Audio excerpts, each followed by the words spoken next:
aí na escola Mário Quirino, né? Então, vem comigo, vamos entender um pouquinho mais. E hoje a gente vai falar sobre um tema bem específico, que é o tema de reprodução animal, né? Então, nesse tema, galera, da reprodução animal, é interessante a gente entender por quê. Na aula passada, a gente falou sobre taxonomia sistemática e falamos sobre todos os aspectos que a gente faz para construir os diversos seres, né? Então, a gente viu, por exemplo, que taxonomia é diferente de sistemática. A taxonomia ela começa com Carl von Linné, né? Ou seja, ele compara os seres vivos ali e nessa comparação ele vai criando grupos de seres vivos. Ele criou os 5 reinos, por exemplo, beleza? Depois a gente começou a verificar que a taxonomia que Linneu fez, ela é muito importante e tal, mas só que faltavam alguns conceitos. Quais os conceitos que faltavam? A evolução e também a genética. Por isso que se criou a sistemática, ou filogenia, né? E a gente viu o seguinte, que há uma escala evolutiva para criar essa filogenia, beleza? E aí, galera do mal, a gente viu ainda que dá para se construir árvores filogenéticas e tudo mais, que vão nos condicionar a melhorar cada vez mais dentro do nosso desenvolvimento, beleza? Dentro da nossa característica, para que a gente tenha maior sensatez em organizar esses seres vivos. Ou seja, nós precisamos do parecer evolutivo. E quem é esse parecer evolutivo? A seleção natural, beleza? Por isso que nós temos parentesco evolutivo com outros animais e também o parecer genético, beleza? Que também é muito importante nessa construção. Vimos que na criação de uma árvore filogenética nós vamos ter seres que vão ter o mesmo ancestral comum, beleza? Chamados de monofiléticos. Vamos ter seres parafiléticos que vão ter ancestral comum diferente, beleza? E, além disso, galera, a gente tem características antigas, que isso eu acabei esquecendo de falar para vocês, é importante vocês colocarem bem aí, beleza? Que essas características que vieram do ancestral comum, elas são chamadas de características primitivas, ou também conhecidas como pleiomorfia, tranquilo? E as características que são derivadas desse ancestral comum, que são criadas ao longo do tempo, elas são chamadas de apomorfia. Então, plesiomorfia, característica primitiva, e apomorfia, característica derivada, beleza? Quando essa característica derivada ela vai passando e vai se transformando ao longo do tempo, e ela pode ser compartilhada com mais espécies, a gente chama de sinapomorfia, beleza? Então, tudo isso a gente falou na última aula. Hoje a gente vai falar exclusivamente, beleza, do reino animal. Então, hoje a gente vai falar de um aspecto muito interessante da vida, que é justamente o processo de reprodução. Galera do mal, sem reprodução, com certeza vocês não estariam aí, beleza? E vocês estão aí graças ao processo que o teu pai e tua mãe fizeram. Eu sei que é escroto pensar no pai e a mãe nesse momento, fazendo aquele negócio do mal, mas, de qualquer maneira, guerreiro do mal, vocês nasceram por conta desse processo. E provavelmente vão gerar descendentes ao longo do tempo também por conta desse processo. Beleza? A evolução, ela diz que o ponto básico para que aconteça todo o procedimento de evolução do planeta é a reprodução. Por isso que nenhum ser vivo, nenhum indivíduo que existe no planeta que tenha vida, ele é desprovido desse processo. Então, a gente pode ter 2 processos dentro do reino animal, beleza? Dentro da reprodução, que é a reprodução gâmica e a reprodução agâmica, ou seja, a reprodução sexuada e a reprodução assexuada. Por que gâmica e agâmica? É simples, galera. Porque na reprodução gâmica vem de gametas, vem de células sexuais, beleza? Então, na reprodução gâmica depende de espermatozoide, depende de óvulo. Na reprodução agâmica, eles não precisam de espermatozoide, não precisam de óvulos. Então, é interessante vocês entenderem esse processo aí, tá bom? Mas será que a diferença só é essa? A diferença só é ter, então, espermatozoide, óvulo e tal? Não, claro que não. A principal... Se um dia vocês verem essa pergunta para vocês vão ter que responder da seguinte maneira, galera. Na reprodução sexuada, a gente vai ter, galera, presta atenção, a gente vai ter o seguinte, troca de material genético na reprodução sexuada, sexo, beleza? Vamos nessa. Já na reprodução assexuada, olha, assexo, né? A significa não, sexo vem de sexo, beleza? Ou seja, não tem macho e fêmea. Mas na reprodução assexuada, a gente não vai ter, por exemplo, troca de material genético. A gente não vai ter um pai, não vai ter uma mãe, beleza? Dentro desse processo. Então, atenção nesse detalhe, que essa é a principal diferença entre esses dois tipos de reprodução. E no animal, galera, por incrível que pareça, a gente tem os dois tipos de reprodução também, beleza? Vamos nessa. Então, vamos logo para o primeiro ponto, para o primeiro tipo de reprodução, que é a reprodução assexuada, beleza? Observem aí no slide que ele fala o seguinte, ó, que não ocorre a formação de gametas, por isso que não há troca de material genético, né? Como a gente explicou anteriormente. E existem algumas vantagens, e lógico, tem muito mais desvantagem do que vantagem na reprodução assexuada, né? A gente tem que, como é uma reprodução simples, significa dizer que ela vai levar menos tempo. E ela precisa também de menos energia para acontecer. Tranquilo? Então, por exemplo, quando tu pega uma doença bacteriana, ela pode se diferenciar, ela pode, enfim, produzir várias em curto espaço de tempo. Tranquilo? Já a desvantagem são justamente a questão da diferenciação das espécies, ou seja, do que a gente chama de variabilidade genética. Então, na reprodução assexuada, a gente vai ter pouca variabilidade genética. Tranquilo? Por quê? Porque não vai haver troca de DNA. Então, por isso que, por exemplo, quando você pega uma doença bacteriana, você toma lá um antibiótico e mata as bactérias. Beleza? Ah, professor, beleza, mas elas podem sofrer mutação. Beleza. Se tu não tomar o remédio direito, por exemplo, os antibióticos, depende da bactéria que você tenha, ele tem um prazo para que você tome. Existem antibióticos que você vai tomar durante uma semana, uns que você vai tomar durante 20 dias, outros durante um mês, e pode ser até durante 8, 9 meses tomando o antibiótico, beleza? Agora, se você não tomar o antibiótico no horário incorreto, beleza? Ou deixar ou quebrar todo o processo de medicação, significa dizer que você não vai matar todas as bactérias. E às vezes, essas bactérias que ficam, elas podem sofrer mutação, e a partir desse processo de sofrer mutação, elas ficam mais fortes, aquele medicamento. Beleza? Então, senhores do Maio, a desvantagem assim, da reprodução assexuada é justamente esse. Beleza? A gente vai ter pouca variabilidade genética. Se tivesse muita variabilidade genética, ia ser muito difícil, cara, você se curar de uma doença bacteriana. Muito difícil. Beleza? Não que ela seja amiguinha também, porque doença bacteriana é o bicho, tá? Mas ela poderia ser bem pior se ela tivesse maior variabilidade genética. Beleza? Então vem comigo, vamos entender. Isso é a reprodução assexuada. Assexo, sem macho, sem fêmea. Beleza? Sem troca de material genético. Então aí a gente tem alguns tipos de reprodução assexuada, né? Os tipos mais importantes aí de reprodução assexuada. A gente tem no meu lado, aqui ó, do lado direito, não é isso? Não, peraí. Opa, perdão, aqui. Do lado direito, foi mal. A gente tem, por exemplo, uma esponja se reproduzindo por brotamento, beleza? O que é um brotamento? Tá vendo essa estrutura que começa a surgir aí na lateral do bicho aí?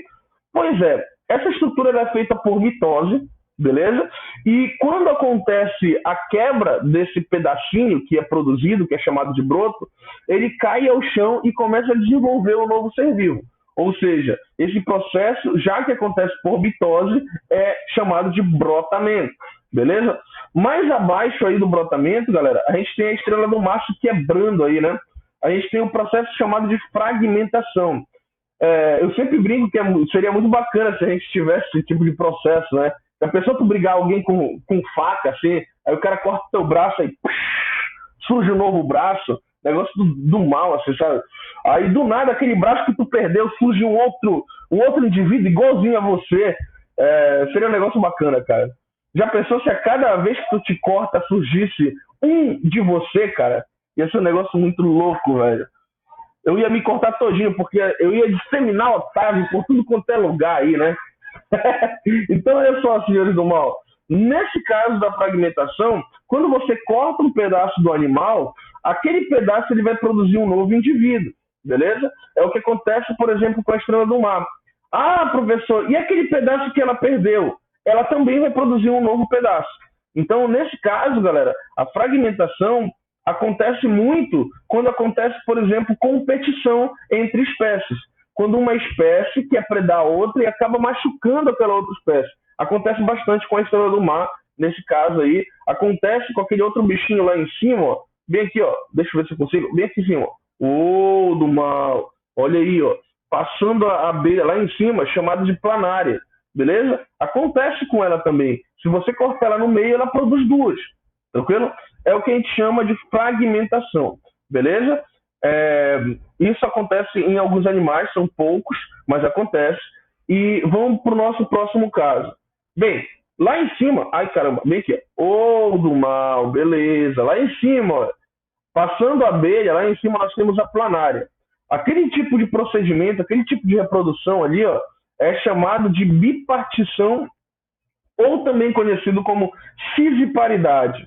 Beleza? Esse tipo de reprodução é quando o próprio indivíduo ele se corta no meio e produz um novo indivíduo. Tipo, por exemplo, quando ele estiver sozinho, de boa, solitário, aí ele fala assim, porra, eu tô precisando de alguém para ficar do meu lado. Já sei, vou produzir um novo ser. E ele produz um cara igual a ele. Tranquilo? Então a planária, elas conseguem fazer esse procedimento.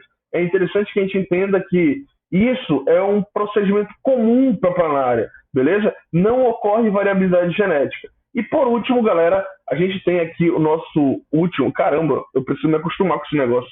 Olha lá. Por último, nós temos esse último aqui, chamado de parternogênese. A parternogênese, galera, ela é uma produção independente. Para as fêmeas que gostam de ser empoderadas aí, né? E tal, você pode produzir alguém sozinho. Olha só que coisa bacana. Se a nossa espécie conseguir evoluir para a partenogênese, a fêmea ela pode produzir sozinha, de boa, suavão, sem precisar do macho. É o que acontece, por exemplo, com os seres sociais, né? Acontece com as abelhas, acontece com as formigas, acontece com os cupins. E, por incrível que pareça, alguns seres vivos fazem a partenogênese também, que não deveriam, mas acabam fazendo. Por exemplo, ano passado eu estava vendo algumas estatísticas, né? E acabei me deparando com uma espécie de tubarão que faz o processo de partenogênese. É um negócio louco demais. Tanto é que o cara estava cogitando que essa espécie de tubarão pudesse se extinguir. E aí o que foi que aconteceu? O milagre da evolução, né? O milagre da mutação. E esse cara acabou produzindo um novo indivíduo sozinho. Quer dizer, esse cara não, essa cara, né? Ou seja, a fêmea começou a produzir sozinha os outros indivíduos. Muito doido, cara. Então, olha só, galera do mal. Bem aqui a gente tem, ó. Observe o seguinte, ó. Quando espermatozoide e óvulo se juntam, a gente tem a produção da rainha e da operária. Tranquilo? Agora, a rainha, ela pode produzir sozinha um macho. Coisa doida, né, pai? Bacana. Então, ó, vamos observar. Para a rainha produzir a operária, ou para ela produzir a operária e outra rainha, ela precisa do zangão. O zangão é o bicho mais escroto que eu já conheço na vida, porque, tipo assim, cara, o zangão ele vai ser um cara que vai morrer muito rápido, velho. A função dele é crescer, se desenvolver e dar uma picotada na rainha, cara. Só isso que ele vai fazer. Por quê? Quando acontece a reprodução com a rainha, ele acaba perdendo o ferrão. Ele é jogado para fora da colmeia. E ele acaba morrendo ao longo do tempo, porque ele está sem ferrão. Beleza? Ou seja, a rainha é desalmada. Não é isso? Então, senhores do mal, nós temos aqui, galera, a produção de rainha e operária pela rainha e pelo zangão. Os dois vão fazer a fecundação. Aqui, ó, o espermatozoide vem do zangão, o óvulo vem da rainha. Agora, a rainha, ela pode produzir sozinha um novo zangão. Sacou? Então, nesse caso, é o que a gente chama de partenogênese, quando ela consegue produzir um cara sozinho. Eu chamo a atenção para um detalhe. Aqui a gente tem, ó, a fêmea 2N e a rainha 2N. O que é isso? Na verdade, esses dois seres aqui, a operária e a rainha, eles são seres diploides. Eles têm toda a quantidade de cromossomos que essa espécie tem. Se eu não me engano, a abelha é 36 cromossomos, se eu não me engano. Se eu não estou enganado. Tá, beleza. Mas o zangão, se você for observar, olha, ele tem N. Ou seja, como ele é produzido só a partir do óvulo, ele não é produzido pelo espermatozoide, ele só vai ter a metade dos cromossomos dessa espécie. Então, se a rainha e a operária ela tem 36, como eu falei, aqui a gente vai ter... Porra, desculpa aí, gente. Desculpa aí. Ela vai ter 16, né? Opa, perdão. 12.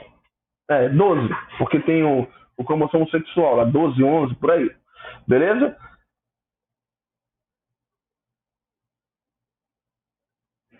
Não é 23, né? 36, então é 13, né? 13 com 13, 26. Porra, ruim de matemática, mano. Tá doido, né? Sacanagem, eu tava sacaneando com vocês. Então, vamos continuar para nossa aula aí, pô, só para vocês interagirem e acharem um pouquinho de graça da aula, beleza? Vem comigo então, galera do mal, vamos para reprodução sexuada. Ó, agora há pouco a gente falou sobre cromossomos, né? Na reprodução sexuada vai ser mais importante essa contagem de cromossomos. Um exemplo disso somos nós. Nós temos 46 cromossomos, beleza? Então a gente tem 23 cromossomos do pai, 23 cromossomos da mãe. Quando se junta, forma você. Ok? Então a reprodução sexuada, galera, sexo vem de sexo, vem de macho e fêmea. Gâmica vem de gametas. Então a gente tem o gameta masculino e o gameta feminino. E envolve essa troca de material genético, coisa que não acontece na reprodução assexuada. Beleza? Um negócio muito importante é a descendência.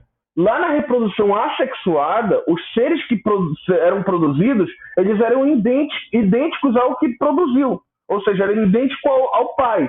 Beleza? Já no caso da reprodução sexuada, como a interação de gametas, a interação de DNA, a gente tem a diferença entre os seres que são produzidos. Então, por exemplo, com certeza tu deve ter um irmão aí na tua casa, te enche a porra da paciência, e assim, ele, por mais que seja parecido contigo, ele não é igual, tranquilo? Agora, por quê? Porque vocês tiveram porções de cromossomos diferentes.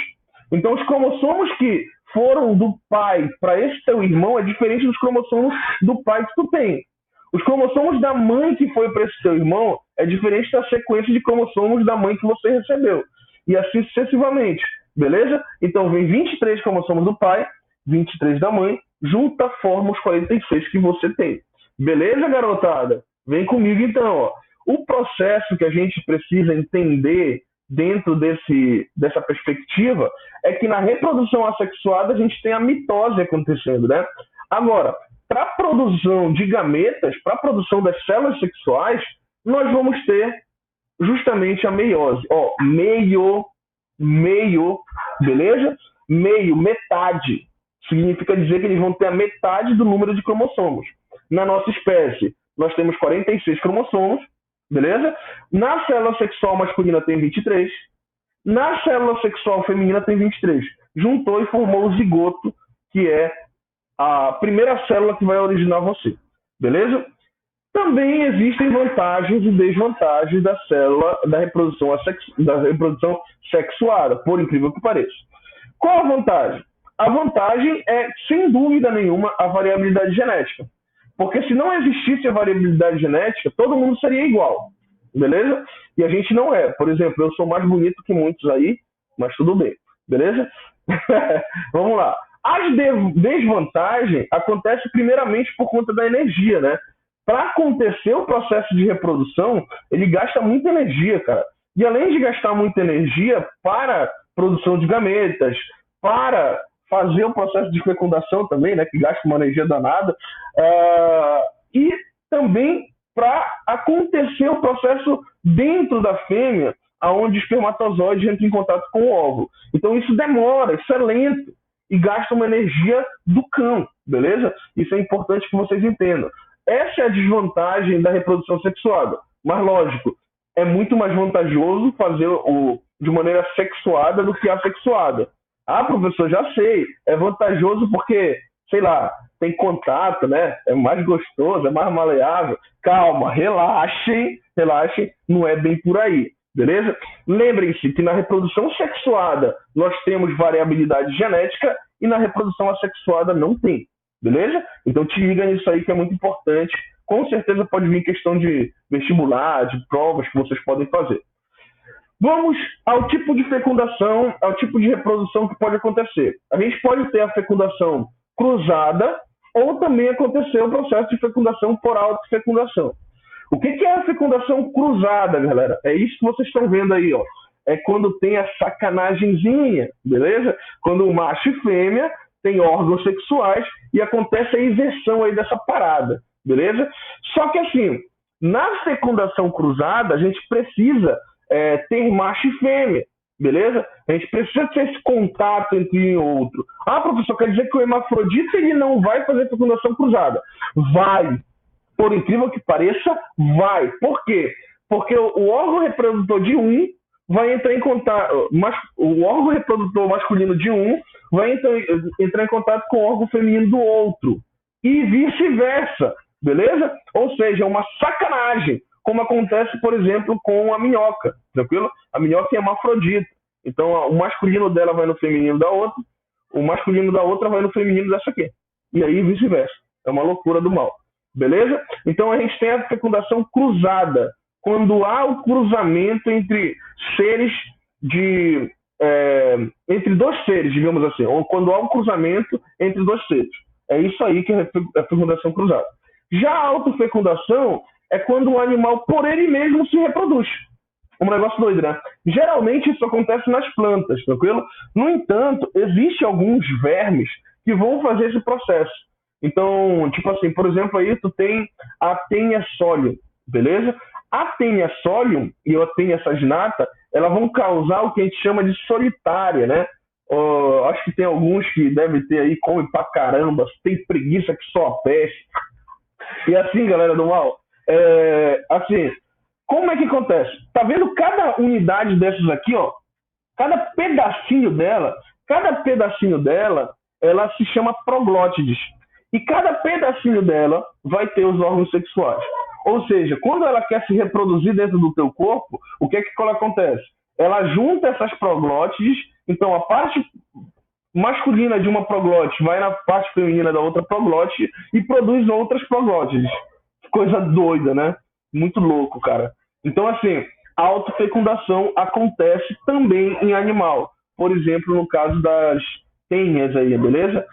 Fecundação interna e externa, guerreiro do mal. Na fecundação externa, acontece a fecundação, que é... O que é fecundação? É justamente quando o espermatozoide chega no óvulo e toma ali, beleza? É isso que é fecundação. A fecundação externa é quando acontece fora do organismo. Aqui a gente tem um exemplo clássico, né? A gente tem duas pererecas fazendo o negócio do mal aqui, ó. Beleza? Sapo, perereca e rã, coisa é, aquela parada daquele funk lá. Galera, como é que acontece a fecundação externa? Olha só, tá vendo essa que tá embaixo? É a fêmea, e aqui em cima eu tenho o macho. Esse tipo de reprodução é chamado de amplexo, beleza? O amplexo, ele resulta na seguinte situação.